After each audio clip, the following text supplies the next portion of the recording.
Madison Bumgarner and Yasiel Puig embody the classic rivalry of an old-school pitcher who loves baseball etiquette versus a new-generation batter who lets his emotions shine.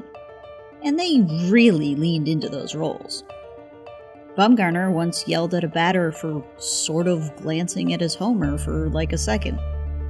Puig has been called the maestro of bat flips, and he faced Bumgarner more than any other pitcher.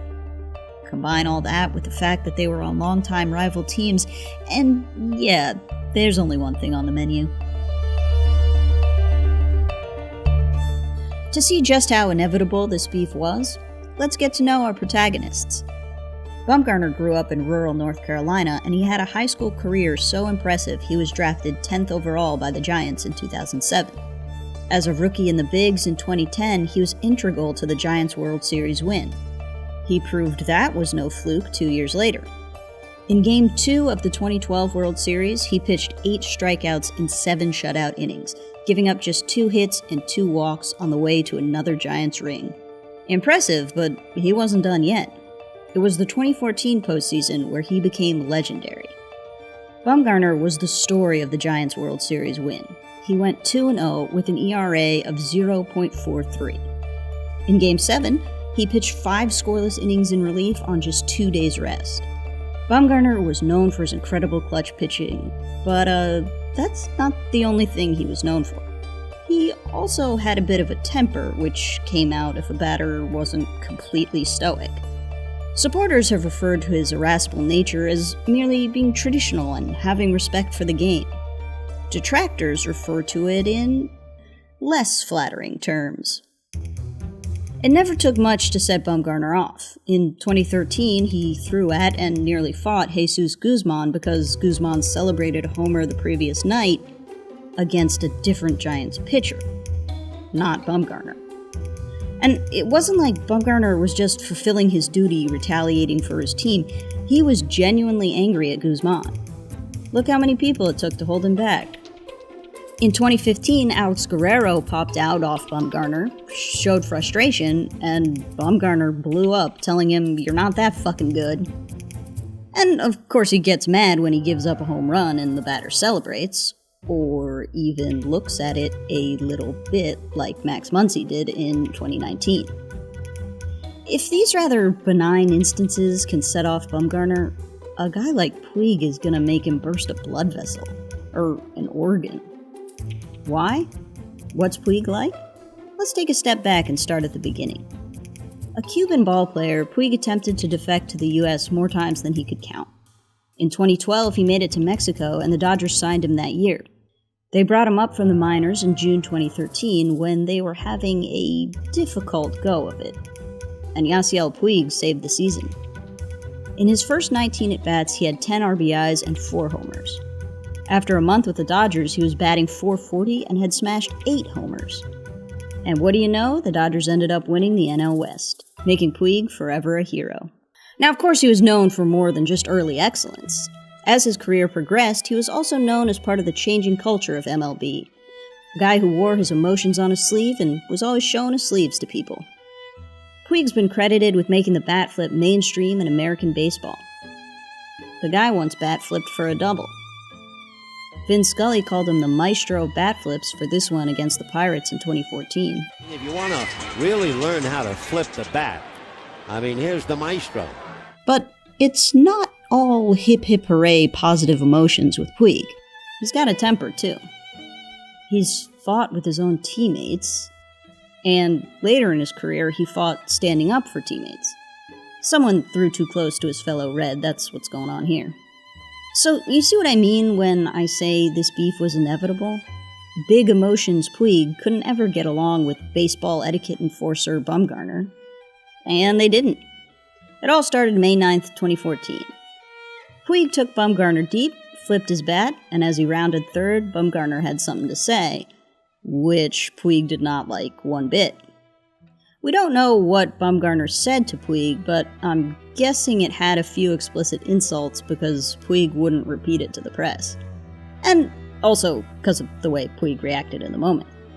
Bumgarner was lighthearted after the game and joked with the media, claiming he had merely been congratulating Puig. Perhaps Bumgarner was in a joking mood because the Giants beat LA 3-1, their second victory over the Dodgers in 2 days. But when they faced off at the end of the season, the Dodgers were the ones on top.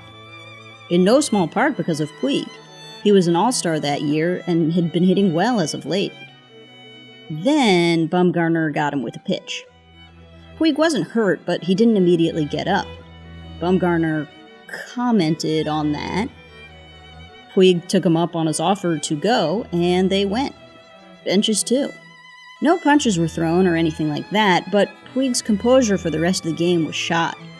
He had 2 strikeouts and a groundout in his remaining at-bats. He caught a lot of flack after the game for overreacting. His manager didn't stand by him, saying Bumgarner's pitch looked accidental. Puig's temper was seen as a liability. The narrative was then put on hold because Puig was hurt in 2015, but animosities reignited on September 19, 2016. I'll set the scene. The Dodgers were having a great year and were favored to win the division, while the Giants were clinging to a playoff spot. San Fran needed to win this game, and Bumgarner was winning it. He pitched 7 shutout innings, allowing just 1 hit. Then Yasiel Puig was up to bat. No, he didn't hit another homer or get hit himself. Rather, Puig grounded out. Great job, Bumgarner. Wait, no. What are you doing? Why start something now? Bumgarner said, "Don't look at me," to Puig, and apparently those are fighting words. No punches thrown this time either, but there were some lasting consequences. Giants manager Bruce Bochy took Bumgarner out of the game after the dust-up. He wouldn't say why he took Bumgarner out, but consensus was Bumgarner had to sit because he was too worked up to stay in the game. Without him, the Giants didn't stand a chance and took the L. The next day, Bumgarner admitted to the press that his temper got the better of him sometimes, but he didn't go so far as to say the most recent scream session with Puig was one of those times. Oh, and the Dodgers also addressed the situation the next day. They made shirts that said, "Don't look at me," and had Puig sign one, which they sent to Bumgarner. The press billed it as a jovial gag gift that built camaraderie between the two clubs. And yeah, other Giants players enjoyed the joke. But when asked about the shirt, Bumgarner said he didn't care one way or another, which is different from saying, "Good one, Dodgers, I love to laugh at myself." Something tells me Bumgarner wasn't having as much fun as everybody else. Injuries again kept Bumgarner and Puig from each other for most of 2017, and in August 2018, Bumgarner showed he had matured in the past couple of seasons. Puig kept getting visibly annoyed with himself at the plate, and Bumgarner let it go. He wasn't happy, but he wasn't ready to kill anyone either. Had Bumgarner outgrown the beef? Was it all over? Well, no, because the next night, Puig failed to mirror that maturity. Puig got angry when he hit foul. Catcher Nick Hundley told him to cut it out, and... whoa, this time we got slaps thrown. And yeah, Bumgarner wasn't directly involved in this fight, but I'm pretty sure years of Mad Bum Puig hostility helped create an environment where someone was going to get slapped sooner or later. Post-game, Puig said these blow-ups only happened with the Giants. After the 2018 season, Puig was traded to the Reds. No longer in the NL West, he wouldn't be seeing much of Bumgarner and the Giants. Could this mean an end to the beef? He still saw Bumgarner some, so nope. In May 2019, Puig the Red homered off Bumgarner, admired his work, flipped his bat, and celebrated as he trotted. Giants fans booed their lungs out, but Bumgarner didn't engage. I mean, after the game, he had a cutting line for Puig, which probably cut a lot deeper because there was some truth to it. Puig had been hitless against Bumgarner for the previous 2 seasons. And while Bumgarner's post-game quote set the table for another course of beef, their careers soon moved even further away from each other. In July of 2019, Puig was traded to Cleveland, who didn't play the Giants that year. In 2020, the Braves were going to sign him, but that fell through when he tested positive for COVID-19. He then played in Mexico, with his signature style, and has expressed desire to return to MLB. Mad Bum signed with the Diamondbacks in 2020, where he stunk and then hit the IL in August with back pain. Then, new and different injuries hindered him in 2021. Needless to say, each player now had enough to worry about without even thinking of each other. Throughout his career, Puig faced Bumgarner 54 times. 54 times you had a guy on the mound who started trouble when batters merely possessed emotions, and a guy at the plate who emoted so big you could see it from space. Plus, both had hair-triggered tempers. There was no avoiding this beef. They didn't stand a chance. And while it's been a tough cut, this beef has found a stopping point. Doesn't mean it's over forever, but as it stands now, Puig had the last move, but Bumgarner had the last line.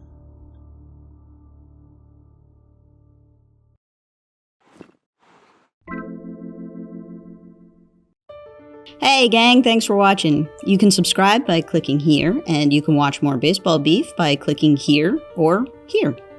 A lot of options for you. For Secret Base, I'm Clara Morris. Good night and good game.